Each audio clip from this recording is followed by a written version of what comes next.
Do you want to create something, build a business, invent something new? You better be sure you understand all these rules. 170,000 pages of them. This is the amount of federal regulations on the books as of today. If you break one of these rules, government can wreck your life. Yet, when each of these rules was passed, someone believed this rule, that rule, this is necessary. It's going to make us safer. This one is going to make the marketplace more fair. And so they keep passing more. Thousands of new pages every year. Doesn't any politician see that there's a problem with that? Well, yes, finally, for the first time in my career, some politicians get it. And one is the new senator from Wisconsin, Ron Johnson. What made you get it? What made me get it? Well, certainly I lived my life under regulations in the private sector, so I saw the harm the government can actually do, not only to business, but job creation and those middle-income individuals that President Obama says he's always wanting to protect. So no, I mean, government regulation is necessary.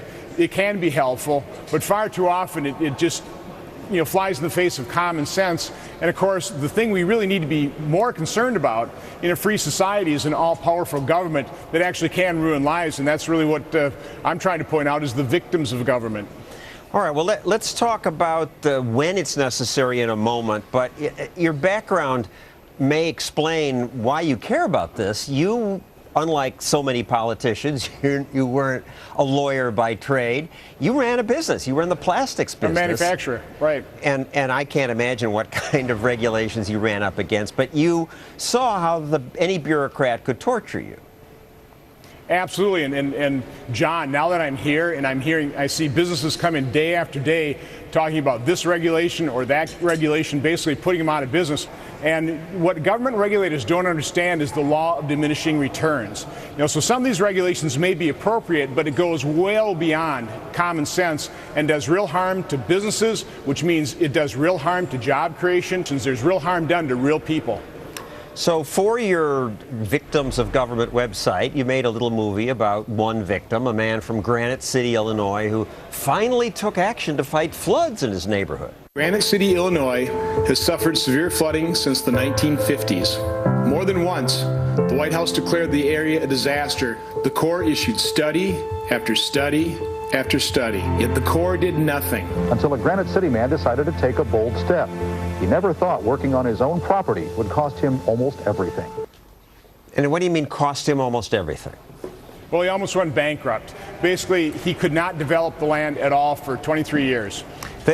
For 23 years, your movie goes on to explain that when that Illinois man tried to obey the government's regulations, the EPA told him he needed to get a permit from the Corps of Engineers. Steve invested another $200,000 to apply for this permit. That was 14 years ago. The permit never arrived. 23 years later, after buying the dump at the end of his street, Steve is on the verge of bankruptcy. What difference does government intrusion make? For Steve and his family, everything. More than a dozen years waiting for the permit, we called the Corps of Engineers. They say, we followed correct policy and procedures to enforce the law, worked extensively with him and our partner agencies. They're comfortable with this slow death. Well, absolutely. These laws are written. They give regulators all the power, and the regulators take the power. And so even though Stephen Lathrop did everything right, he got all the necessary state and local permits. He tried to comply with every rule and regulation. He did comply with every rule and regulation, but there's always just a little bit of wiggle room for the regulators, and that's what's so absurd about this. In 8 studies, the Army Corps basically recommended turning that dump into a lake or channels to mitigate flooding. And by the way, if they would have done it, it would have cost $4 million. Stephen Lathrop did it for $100,000. The flooding did stop. But then the Corps comes back and says, you know what, Stephen, that was a wetland. You turned a wetland into a lake. Shame on you. And then they start threatening him. And that's just the problem with an all-powerful government. Americans are basically at government's mercy. They become the victims of government, and we see that time and time again across all the agencies. And you earlier said there's some things that need regulation. What? Why do the feds need to regulate? Well, listen, I think food and drug safety, I think transportation safety, vehicle safety. We actually do have to monitor airplanes in the sky. I think most Americans are environmentalists. I think some common sense environmental regulations do make sense. But again, when you have the EPA that regulates ozone, gets it down to 75 parts per million, we do that successfully, and then I guess you got an ozone department there going, well, we completed that, now what should we do? I know, let's knock it down to 65 parts per million at a cost of about $1 trillion over 10 years. Again, it just gets beyond the point of diminishing returns, and government just is not very good at interjecting any kind of common sense in terms of what it does. It just follows these rules.